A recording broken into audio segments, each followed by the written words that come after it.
Halo teman-teman, selamat datang di Cem Edu. Pada kesempatan ini, kita akan belajar tentang ikatan kimia. Selamat menyaksikan.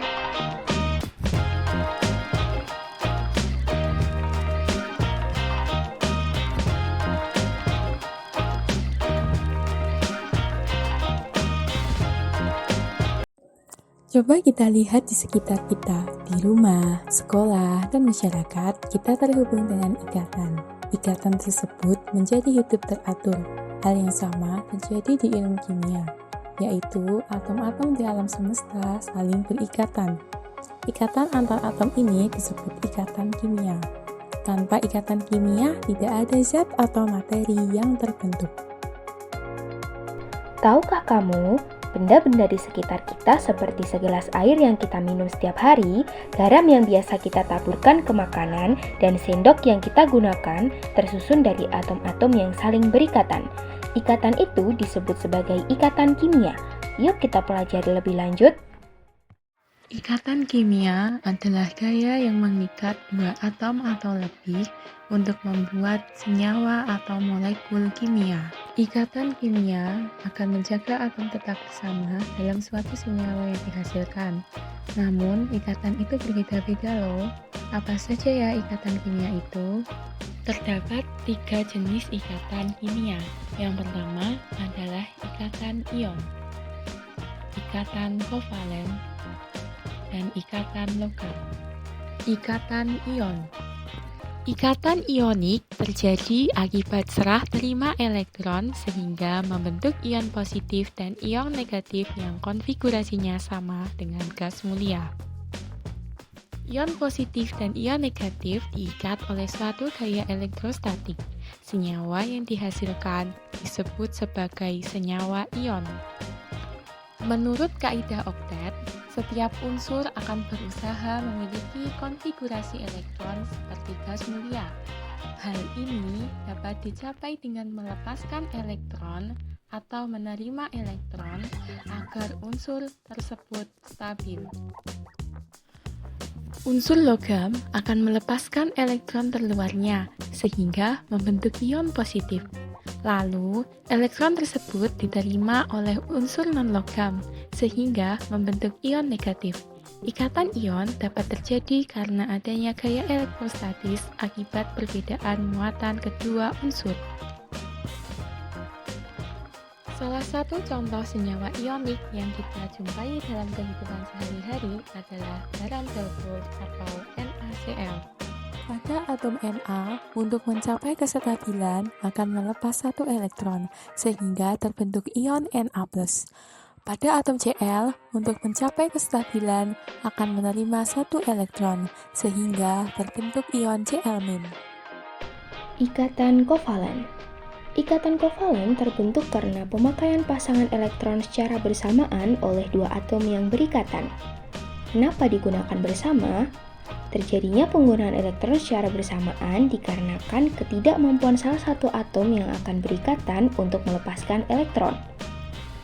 Pemakaian elektron secara bersama harus memenuhi kaidah oktet, yaitu 8 elektron atau duplet 2 elektron. Ikatan kovalen umumnya terbentuk pada atom-atom non-logam dan semilogam. Atom-atom non-logam memiliki kecenderungan yang sama untuk menarik elektron, sehingga tidak ada atom yang akan menerima elektron dari atom lain. Jadi, ikatan kovalen tidak melibatkan transfer elektron, melainkan penggunaan elektron secara bersama. Jenis-jenis ikatan kovalen. Ikatan ini dibedakan menjadi 3, yaitu ikatan kovalen tunggal, rangkap, dan koordinasi. Ikatan kovalen tunggal. Ikatan kovalen tunggal terbentuk ketika dua atom saling berbagi satu elektron untuk berikatan. Air atau H2O termasuk senyawa dengan ikatan kovalen tunggal. Masing-masing atom H saling berbagi elektron dengan atom O untuk membentuk ikatan yang stabil.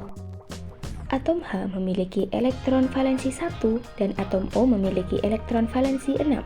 Untuk mencapai konfigurasi elektron yang stabil dan memenuhi kaidah duplet serta oktet, maka atom H memerlukan 1 elektron dan atom O memerlukan 2 elektron. Jadi, dua atom H berbagi masing-masing satu elektron dengan atom O, begitupun atom O berbagi satu elektron dengan setiap atom H, sehingga terbentuk ikatan kovalen tunggal. Ikatan kovalen rangkap. Ikatan kovalen rangkap terbentuk ketika dua atom saling berbagi lebih dari satu elektron untuk digunakan bersama. Ikatan ini dibagi menjadi dua macam, yaitu ikatan kovalen rangkap 2 dan rangkap 3. Ikatan kovalen rangkap 2 terbentuk ketika dua atom saling berbagi dua elektron atau sepasang untuk berikatan, dan ikatan kovalen rangkap 3 terbentuk ketika dua atom saling berbagi 3 elektron untuk berikatan.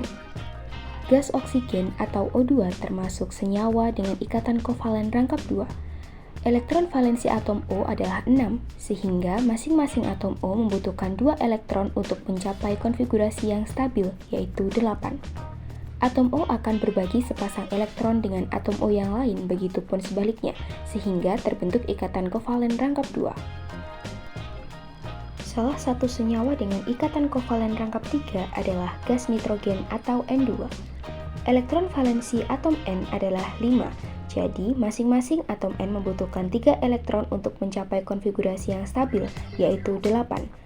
Atom N akan berbagi 3 elektron dengan atom N yang lain, begitupun sebaliknya, sehingga terbentuk ikatan kovalen rangkap 3. Ikatan kovalen koordinasi. Ikatan ini terbentuk ketika pasangan elektron yang digunakan bersama hanya berasal dari salah satu atom. Atom yang mendonorkan elektron disebut sebagai donor, sementara atom yang menerima disebut sebagai akseptor. Donor elektron bukan berarti mentransfer elektron ke atom lain, tetapi menyerahkan untuk digunakan secara bersama walaupun atom lain tidak memiliki elektron untuk diberikan. Elektron tersebut dinamakan sebagai PEB, yaitu pasangan elektron bebas. Sulfur trioksida atau SO3 termasuk senyawa yang memiliki ikatan kovalen koordinasi. Atom S dan O sama-sama membutuhkan 2 elektron untuk berikatan dan memenuhi konfigurasi oktat karena kedua atom tersebut memiliki elektron valensi yang sama, yaitu 6. Namun, jika 3 atom O berbagi elektron dengan atom S, maka akan terjadi kelebihan muatan pada atom S, sehingga ikatan ini sulit terbentuk karena tidak stabil.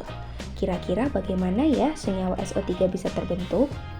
Jadi, atom S hanya akan menggunakan sepasang elektron dari satu atom O, sementara 2 atom O yang lain akan menjadi akseptor. Atom S mendonorkan 2 pasang elektron bebas yang dimilikinya untuk digunakan bersama dengan 2 atom O. Sehingga terbentuk senyawa SO3 dengan 2 ikatan kovalen koordinasi dan juga terbentuk 1 ikatan kovalen rangkap 2. Selanjutnya yaitu ikatan logam. Ikatan logam adalah ikatan yang mungkin terbentuk antara atom logam yang sejenisnya. Gaya tarikan inti atom-atom logam dengan lautan elektron yang mengakibatkan ikatan logam. Mobilitas elektron dalam logam sedemikian bebas sehingga elektron valensi logam mengalami delokalisasi, yaitu suatu keadaan saat elektron valensi tersebut tidak tetap posisinya pada satu atom, tetapi berpindah-pindah dari satu atom ke atom lainnya. Gerakan-gerakan elektron ini membentuk awal atau lautan logam yang menyelimuti inti atom logam. Ikatan logam terdapat dalam padatan dan paduan logam.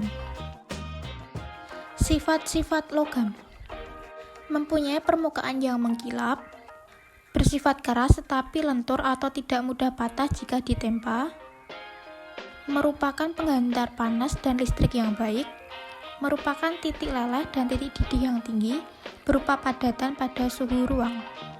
Teori larutan elektron.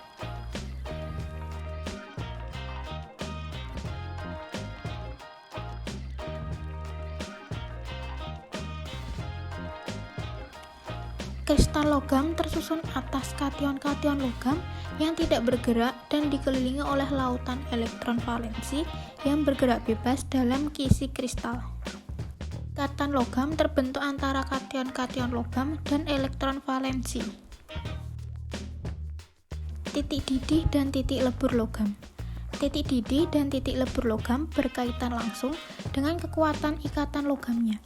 Titik didih dan titik lebur logam makin tinggi bila ikatan logam yang dimiliki makin kuat. Dalam sistem periodik unsur, pada satu golongan dari atas ke bawah, ukuran kation logam dan jari-jari atom logam makin besar. Hal ini menyebabkan jarak antara pusat kation-kation logam dengan awan elektronnya semakin jauh, sehingga gaya tarik elektrostatik antara kation-kation logam dengan awan elektronnya semakin lemah. Hal ini dapat dilihat pada titik didih dan titik lebur logam alkali.